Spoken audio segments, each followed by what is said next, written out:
Hello, everybody. Welcome back to another episode of Reality Is, where words do come to life. Um, so, as you can see, the topic is who is right and who is wrong. So, as we know, in the state of Illinois, there has been a lot of shootings. People getting shot at the bus stop. Uh, Women were sprayed in the city. Two ladies were sprayed with bullets. I know of individuals who walked out of their apartment building with their pregnant girlfriend, was shot at, in drive-bys, and the fiance ended up dying. Just bullet spraying. And here is my question, because, and I'll keep going back to this till somebody can give me an answer. Um, when the riots were going on uh, downtown, you know, the Black Lives Matter, and people were coming in and throwing wrenches in protesting environments, and they were bursting the windows downtown, destroying businesses. But as we know, the only ones who were seen as the culprits were those of dark color and not those of lighter color. And now, you know, we we have insurrection at the Capitol. And I'm sure a lot of those individuals are still walking around free. And so now we're here with the shootings, the mass amount of shootings, life being stolen and snatched. Um, and I just heard from my niece that her friend's father was murdered because a 17 and 18-year-old wanted to hijack him for his car, and all he was trying to do was go in CVS to get his medication, and he had heart problems.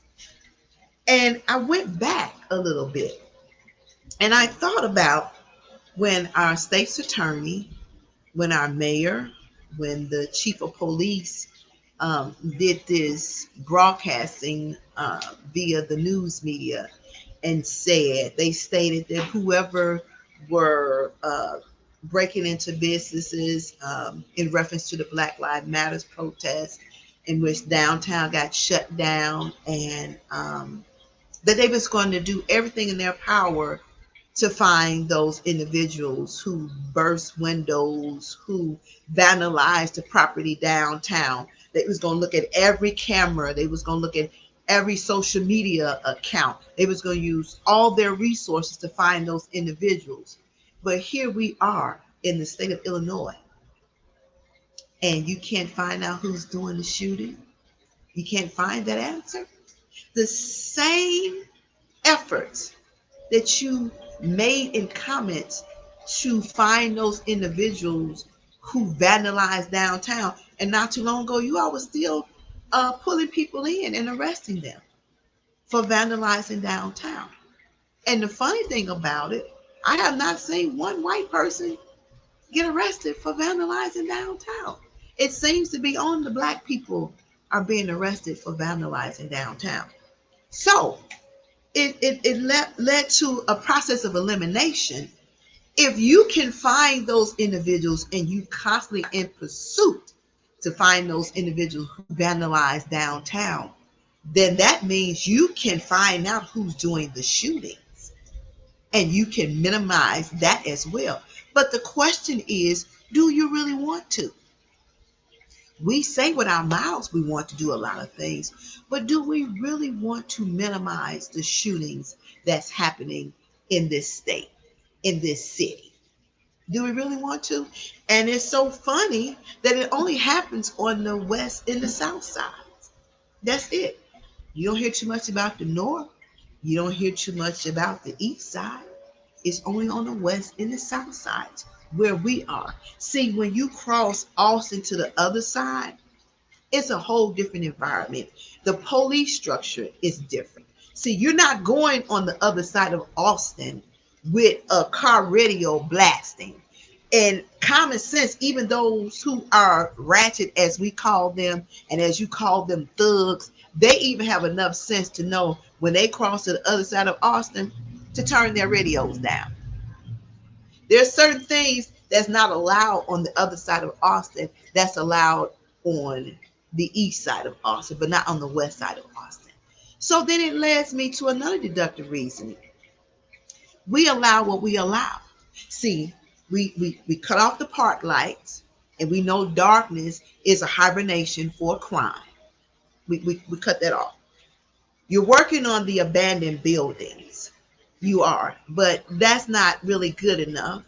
Um, Curfew should be enforced, and that's not being done. If you all feel like there is so much going on at a certain time, then at a certain time this city should be shut down till individuals learn how to act. See, you all have powers to do what you want to do when you want to do, but do you really want to do it? That is the question. So who's right and who is wrong? You're letting these individuals run rapid. You're letting them run rapid. And I'm trying to understand. You take care of a situation over here, but you negate the situation over there. Since we open up, and you know we have opened up, cut down on these liquor stores. That's one thing you can do. The suburbs don't have an abundance of liquor stores. It's an abundance of liquor stores on the west and the south sides. Why is that? That's the question.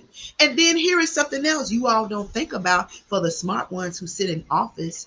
You let these individuals out of jail, the repeat offenders, and you throw them back into the same environment from which they came from. How about transferring them out of state to a facility to get their self together, somewhere that they don't know anybody, nobody whatsoever? You get tips, you get information, but do you follow up on it? See, we're already labeled, we already stereotyped as to being certain type of individuals. And again, as I've said, what you control what you want to control, to me, because it's only in our areas, nowhere else. You can drive across the west side and the south side. You can tell the nature of the neighborhood when you look at the conditions of the neighborhood, how the street changes. You can tell where it's being invested in. There's no longer facilities where kids can go out and hang out. It's not. So we have all these organizations out here. You have all these pastors that give you all this lovely advice of what the community needs, and they don't even really live in the community. So how can they know what the community needs when they really don't reside in the community? But these are the same individuals that you talk to over and over again. And then you all don't get the gist of the problem until somebody goes mainstream and they pull your coattail, they pull you to the carpet. Now you get pulled to the carpet so much, you feel like you have to address some things to try to shush it up, or to try to push it up on the rug. Then you speak up certain individuals in certain communities like they the beginning and the ending, and they're not, because they've been living in that same community forever and a day, and it's still no better. It's still no better whatsoever. Every alderman is accountable. Every state representative is accountable. Every senator, every congressman is accountable. You know, these elected officials, I guess you forgot your purpose of your seat. And it's not about you. It's about the people. You're serving the people. And you have forgotten that we are the employer and you are the employees. Y'all got it twisted. And so when there's an issue and it's being addressed, those issues need to be fixed. There's a solution, but I don't think our elected officials want the solution. I think they like the chaos and the confusion.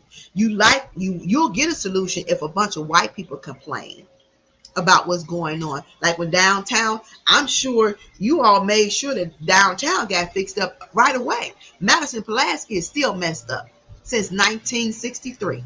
It has not been the same. And I don't care how much promise our mayor has done. or aldermen or whatever you all, that smoke screen bullcrap conversation that you spit out faithfully, Madison Pulaski hasn't changed yet. And the other part to that is you all let outside investors come in instead of asking the community to play a part in building their own communities back up. That's another problem. See, you're good BSers. That's what you all are. You're professional BSers. It works for you when you want it to work for you. But when the community or the voices of the community speak up and they expect certain things from our elected officials, you got to fight tooth and nail to get something done. And hence lies the problem. You have some preachers out there that are doing good works for the communities, but you have some out there that's all about selfish gain. You have some organizations that are on foot patrol, but those are not the organizations you support and give funding to, but you give funding to the same organizations, and they have shown and proven without a shadow of a doubt they haven't changed nothing, not even in the Austin community. Now you got these SSAs and these organization talking about building up the community. You got certain names that weighs heavily in City Hall, but you still got stuff going on in certain areas of the West Side that has not been addressed, and people are feeling the pressure of that. Nobody wants to walk out their house and be hit with a bullet. Nobody. They don't want to do that. They don't. And some of these are repeat offenders. They are. But it goes beyond them just being criminals. What is the backstory? How did they get there? Did you take the time to find out that? See, our system is so quick to lock us up, because I fall in that category too. I'm a Black woman. Y'all don't care nothing about Black people. You don't care nothing about brown people, because we're guilty. Even before we commit the crime, we're already guilty. We're guilty of being Black. That's what we're guilty of. But they're the very people that you depend on for certain things all through generations. And that's the question I'm asking. Who's right and who's wrong? Y'all answer that question for me. All right? Until we talk again, it's been a pleasure. Well, that completes another episode of Reality Is, where words do come to life. I hope that you have enjoyed the conversation that we talked about. Please leave your comments. Don't forget to subscribe and hit that notification bell so you too can know when I upload other videos. Thank you for tuning into my channel. Until we talk again.